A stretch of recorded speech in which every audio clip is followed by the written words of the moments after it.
Bonjour.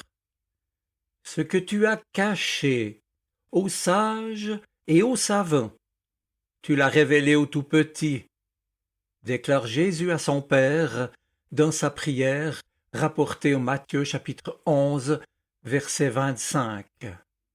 Eh bien, mes amis, une fois de plus, Jésus prend le contre-pied des idées reçues, des idées toutes faites, de celles qui se transmettent souvent de génération en génération.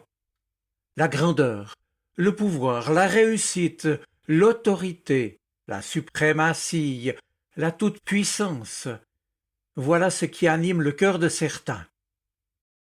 Évidemment, les calculs et projections de parents attentifs au bien de leurs enfants et soucieux de les faire grandir et de les voir servir la société ou réussir du mieux possible sont bien compréhensibles. Et pourtant, Jésus nous permet de découvrir dans notre texte un nouveau style de vie possible, plus vrai, plus simple. Il nous invite en effet à considérer les réalités de notre existence avec un regard renouvelé, en précisant ici que les propos de Jésus s'adressent bien aux tout petits, pas aux cancres, ni aux paresseux, ni non plus aux flemmards. Mais alors me demanderez-vous, qu'est-ce qu'un tout petit dans la bouche de Jésus? Eh bien, en araméen, la langue maternelle de Jésus, dans cette langue, il y a un terme qui revient régulièrement. Déjà, dans l'Ancien Testament, c'est le mot anawim, les pauvres, les petits, les humbles, ceux qui se soumettent, ceux qui ne font pas de bruit. Étymologiquement, anawim signifie les courbés, ceux qui sont abaissés, humiliés. Bref, les tout-petits, c'est bien eux que le Seigneur exalte en Matthieu 11, eux qui ont un cœur disponible, eux qui savent que c'est Dieu qui donne sens à leur vie, là où d'autres mettent à sa place l'argent, le pouvoir, le travail, la réussite, l'avoir ou le plaisir, des réalités qui prennent la première place dans leur vie. Le tout-petit, c'est celui qui sait qu'il dépend en tout de Dieu, que Dieu est le créateur de notre monde et de notre vie, le maître de l'univers, le roi des rois. Et peut-être bien que l'anawim d'aujourd'hui, c'est celui qui dit humblement et avec conviction, « Seigneur, que ta volonté soit faite, sur la terre comme au ciel comme dans ma vie. » Cela dit, les anawim d'aujourd'hui peuvent néanmoins être riches, posséder des biens, ils peuvent même exercer leur autorité sur d'autres, des subordonnés, des collaborateurs, des employés, mais le faire cas échéant, de façon juste, éclairée et bienveillante. Bref, le Seigneur ne condamne pas en bloc les riches, mais ceux qui font un mauvais usage de leur argent, ceux qui accumulent, qui thésaurisent, comme on dit, ceux qui manquent de générosité. Et l'on peut comprendre que Jésus ne vient donc pas prêcher ni la révolution ni le chaos. Il ne monte pas les petits contre les grands, ni les faibles contre les puissants. Non. Et voici mon propos aujourd'hui. Chrétiens, Jésus nous invite à la simplicité de cœur, à une disponibilité véritable tant à l'égard de son Père que de ceux qui nous entourent.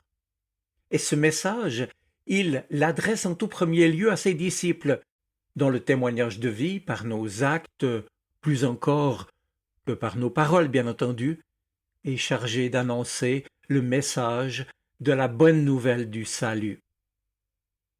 Jésus nous invite à la simplicité du cœur.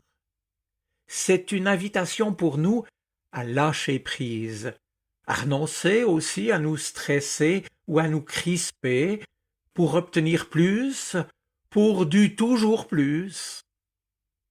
C'est, je le répète, un appel prioritaire, à vivre avec une simplicité de cœur semblable justement à ces Anaouim, ces petits, ces enfants.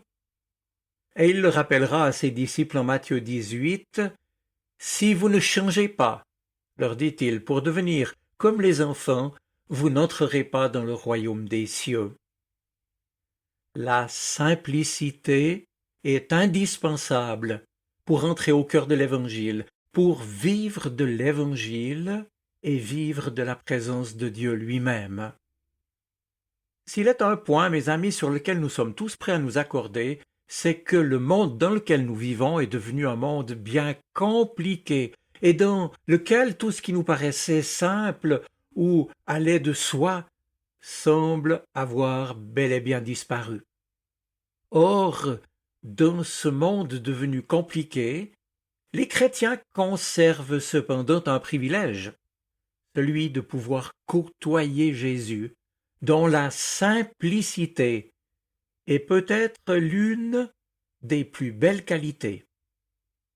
En effet, alors que nous faisons sans cesse l'expérience éprouvante, comme le disait le prophète Jérémie au chapitre 17, verset 9, je le cite, « que le cœur de l'homme est compliqué et malade. » Jésus, quant à lui, nous apparaît simple, comme Dieu seul est simple, simple dans ses paroles, simple et droit dans son attitude, simple d'intention et de cœur. Mes amis, il est donc essentiel de rester simple, ce d'autant que notre monde, je l'ai dit, se complexifie de plus en plus et que l'on déplore de ce fait que notre lien avec la nature est de plus en plus distant.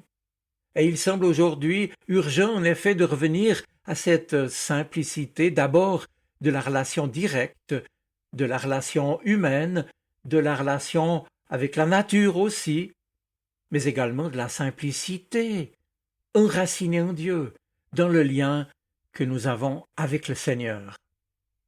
Oui, on le constate, une trop grande distance entre les personnes humaines entraîne de l'incompréhension, parfois même de la violence. Et de même une trop grande distance avec la nature, dont les lois ne sont, bien entendu, ni celles de la technique, ni celles de l'exploitation industrielle qu'elle subit, elle donc, la nature, et le climat qui lui est lié, en viennent aujourd'hui, on le constate, à se retourner contre l'homme, alors que lui, l'homme, en était le gardien et devait préserver cet équilibre naturel. Et puis, enfin, une trop grande distance, bien sûr, avec Dieu, avec un manque de simplicité de notre part. Tout cela entraîne non pas seulement de la complexité, mais surtout des complications nuisibles en chacun, parce que le mal vient enrober nos vies. Et on devient nous-mêmes comme tout emmêlé, et ça disjoncte à l'intérieur de nous-mêmes. Notre personne n'est pas unifiée, ni en communion avec Dieu. Alors, le retour à la simplicité d'une vie centrée sur l'Évangile est bien le défi que le Seigneur nous adresse aujourd'hui.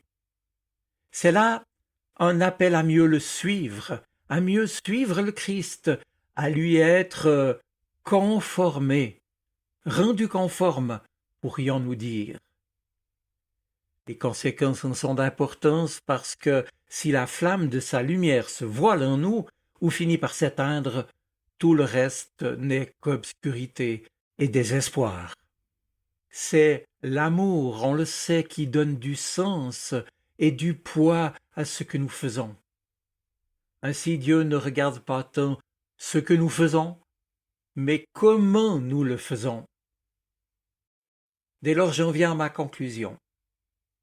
Face au mal, il est bon de rester dans la confiance, dans la simplicité du cœur, d'un cœur qui se confie en Dieu. Et c'est précisément cette simplicité du cœur qui peut nous permettre de nous appuyer sur Dieu. Et face au mal, face à la souffrance en général, face au mal causé par d'autres, la meilleure défense, c'est la simplicité. Restez dans la confiance. Ce qui pourrait vous apparaître, vous qui m'écoutez, comme une forme de naïveté, est en fait la bonne réponse à apporter.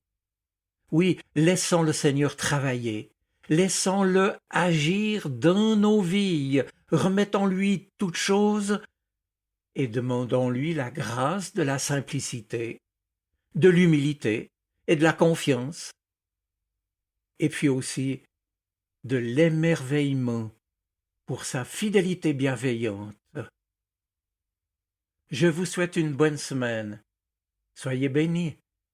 Amen. Sa parole résonne dans mon cœur. Elle est vivante, elle parle. Elle m'aide à choisir, m'illumine. Elle est vivante, elle est poignante, elle touche mon cœur.